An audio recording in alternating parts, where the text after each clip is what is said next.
आईनी तरामीम बिल लाई इसलिए जा रही हैं कि बानी तहरीक को एक लंबी मुद्दत की सजा दी जाए, सजा से ज्यादा भी दी जाए। 9 मई से पहले भी उन पर कोई 140 केसेस थे, अब तकरीबन उन पर 200 केसेस हैं संगीन नौयत के। मुझे पाकिस्तान की कौमी सियासत पर अब लिसानी सियासत के खतरात मंडलाते नजर आ रहे हैं, जो एक पश्तून क़यादत है ये एक तरफ नजर आए, जो आपने देखा होगा। एक और बदकिस्मती ये है कि ये सियासत लिसान बुनियाद पर हो रही है। हमारे साथ सीनियर तज्जियाकार मुजाहिद बरेलवी साहब मौजूद हैं। बहुत शुक्रिया मुजाहिद साहब आपके वक्त का।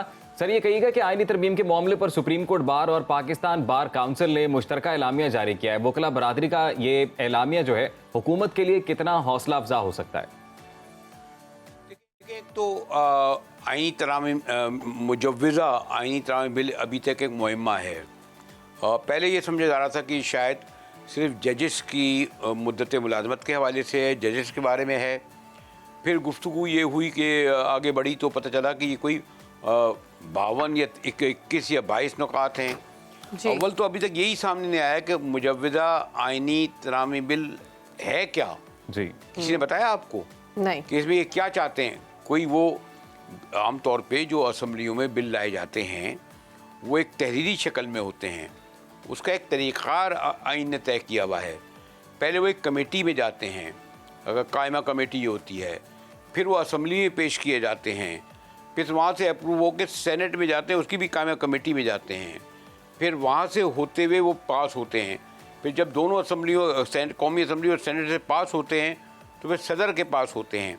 तो एक पूरा तरीक़ाकार होता था और ये पता नहीं इनको क्या जल्दी थी।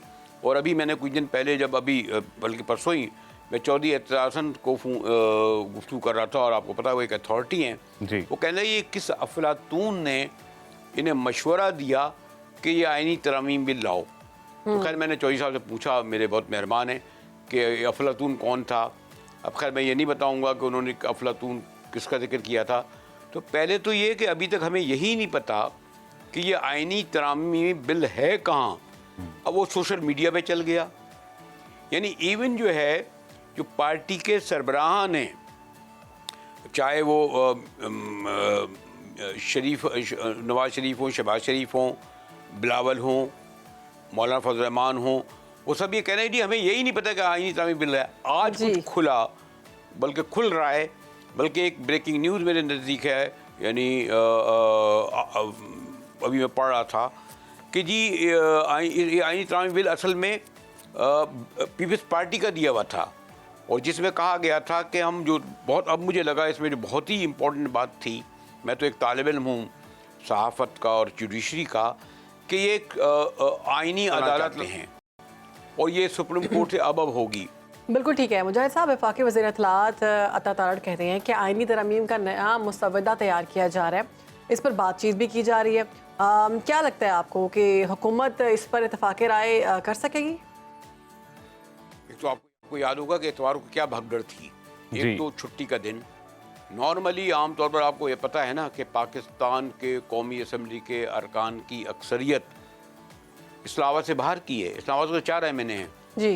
लाहौर से आना पड़ता है, कराची से आना पड़ता है, पेशावर कोयटा से आना पड़ता है, बल्कि उधर वो डेरा गाजी खान और पता नहीं क्या क्या कहे कहाँ से आते हैं, सिब्बी से, जैसे सारे, और उसके लिए कम से कम उन्हें 48 घंटे चाहिए होते हैं।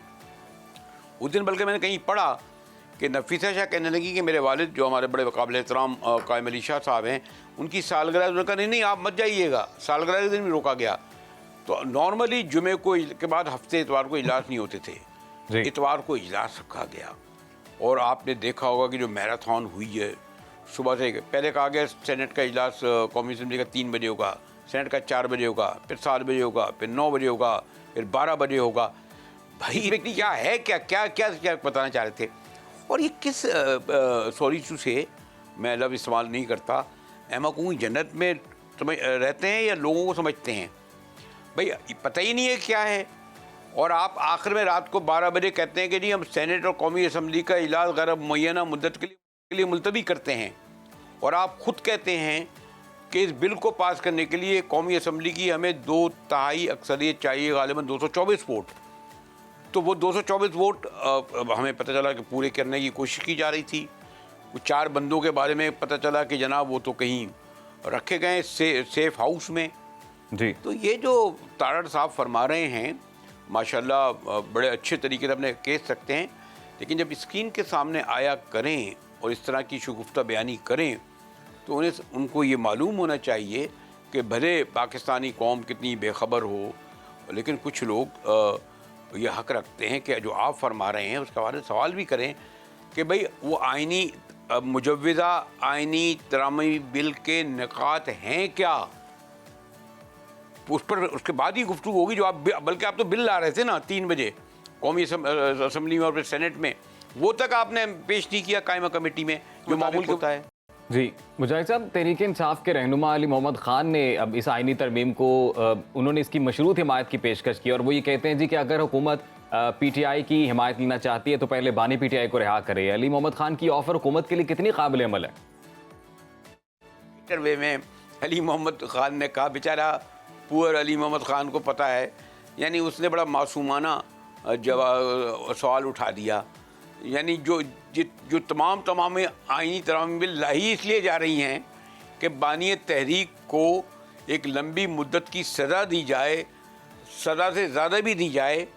और क्योंकि तकरीबन अभी मैं पढ़ रहा था कि 9 मई से पहले भी उन पर कोई 140 केसेस थे जी, जिसमें ज़मानतें हो गई।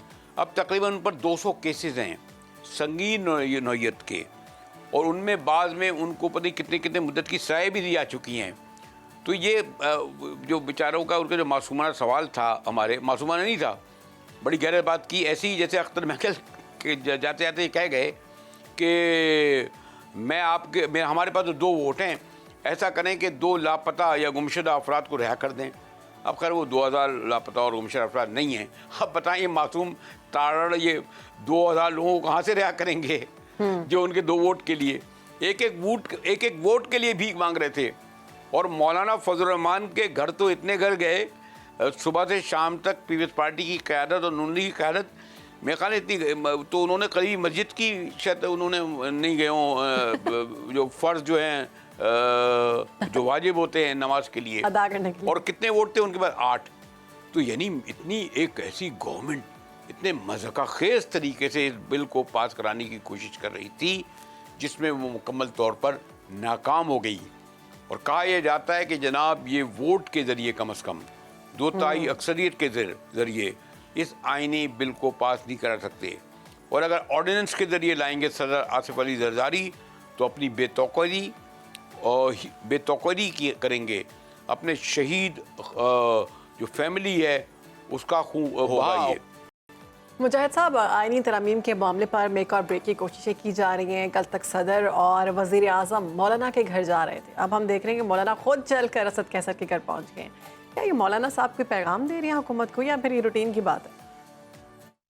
एक तो मुझे बहुत ही बात कहनी चाहिए, बहुत ही गाढ़े लफ्ज़ में कहूँगा, मुझे पाकिस्तान की कौमी सियासत पर अब लिसानी सियासत के ख़तरात मंडलाते नज़र आ रहे हैं।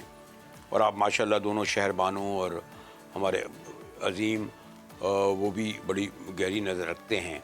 आप गौर कीजिए जी कि यानी जो एक पश्तून क़यादत है, असद कैसर, मौलाना फजल रहमान, अचकज़ई, बैरिस्टर गौहर, नाम लेते चले आएँ, मैं अख्तर मैंगल को भी शामिल कर लें, बलोचों को भी, तो ये एक तरफ नज़र आए जो आपने देखा होगा। अब मैं दूसरी तरफ नहीं कहता जी कि गंडापुर जिते, तो अब तो और फिर ये जो अभी जो अफगान कॉन्सेट को हुआ है, तो एक और बदकिस्मती ये है कि ये सियासत लिसान बुनियाद पर हो रही है। और KP वाले ये समझते हैं कि वो जो फेस कर रहे हैं और उसके लिए वो बहुत दूर तक जाएंगे। तो ये जो बात आप कह रहे हैं ज़रा इस पर भी गौर कीजिए। मौलाना फजल रहमान एक मेरा ख्याल में इस वक्त मैं, क्योंकि ना सिर्फ हज़रत मौलाना फजल रहमान से मेरी बड़ी लाइटर में मैं कह दूँ, मैं बरेलवी हूँ, देवबंदी हैं, लेकिन इनके वाले मोहतरम हज़रत मुफ्ती महमूद से भी मेरी ताल्लुक़ है, ख़ास तौर मैंने उनको इंटरव्यू किया था और बड़ी बेतकल्लुफ़ी है। तो मौलाना फजल रहमान जिनके इतने 8 वोट हैं, पाकिस्तान के ज़हीन तरीन सियासतदान हैं। मैं अगर किसी को इस वक्त मानता हूँ बहुत ही वो उनको बज़ाहिर उनको न रखें, अगर वो अड़ गए और वो चैलेंज कर रहे हैं तो इसे आप अंदाज़ा लगा लें कि समथिंग एल्स, इसका मतलब ये कि इस्टेब्लिशमेंट भी तकसीम है, क्योंकि अगर हम ये समझ लें कि मौलाना इस्टेब्लिशमेंट के आदमी हैं जी। तो मौलाना का जो मौक़िफ़ इस वक्त सामने आ रहा है, उससे उनका जो मौक़िफ़ आ रहा है, जो ये बिल पास कराना चाह रहे हैं यानी इस्टेब्लिशमेंट, तो मौलाना फिर क्यों मुखालफत कर रहे हैं? ये एक और ख़तरनाक रुझान है जो नहीं होना चाहिए। बिल्कुल दुरुस्त बात की आपने मुजाहिद बरेलवी साहब, बहुत शुक्रिया आपने सुनो पाकिस्तान को वक्त दिया।